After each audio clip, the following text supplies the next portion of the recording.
Ya'alon says US is detaching from the Middle East. Prime Minister and Economy Minister spar over settlement spin.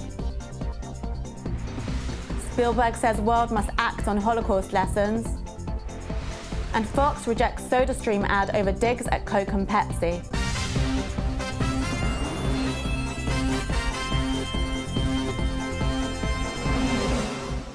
Shalom and welcome to the Jerusalem Post News.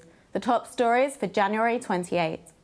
Defense Minister Moshe Ya'alon said today that the US is detaching from the Middle East as it seeks to shed its role as the policeman of the world. Speaking at the Institute for National Security Studies annual conference in Tel Aviv, Ya'alon said that the Iranian takeover of Iraq, which followed US military withdrawal from the country, is an example of the US policy of separating itself from conflict areas. Ya'alon said that Washington's decision not to become more involved in the Syrian conflict has led Russia to be the main exterior player in the civil war, with its unwavering support for President Bashar Assad.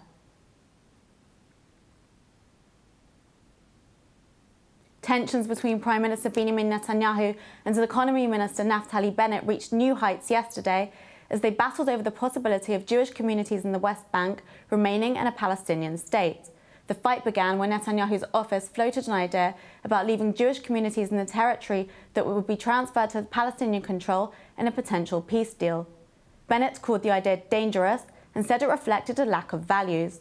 His comments enraged PMO officials who floated the idea in order to force PA President Abbas to rule out Jews living in a Palestinian state on the day when the Holocaust was commemorated around the world. A source close to Netanyahu said that instead of Abbas being caught in a trap, Bennett was the first one to respond. Oscar-winning film director Steven Spielberg stressed yesterday the importance of gathering testimony to horrors such as the Holocaust in order to create awareness and prevention for the future. Spielberg was the keynote speaker at the special UN General Assembly session marking International Holocaust Remembrance Day. Their determined demand is that we engage fully with history, that the Holocaust remain with us in memory. Theirs were journeys into the Holocaust.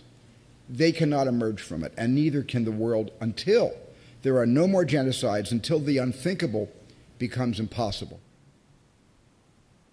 This year will mark the 20th anniversary of the USC Shoah Foundation Institute, which Spielberg founded after directing the film Schindler's List.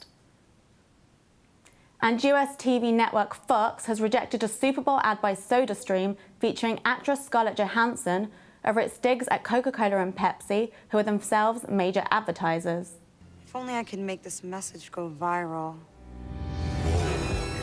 You doing it, Scarlett. Yeah, you doing it. Changing the world, one sip at a time. Sorry, Coke and Pepsi.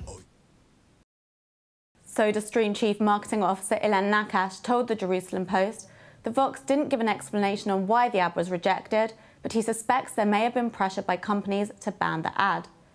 Earlier this week, Johansson battled criticism of her involvement with the company because of its factory in the Israeli settlement Ma'ale Adumim.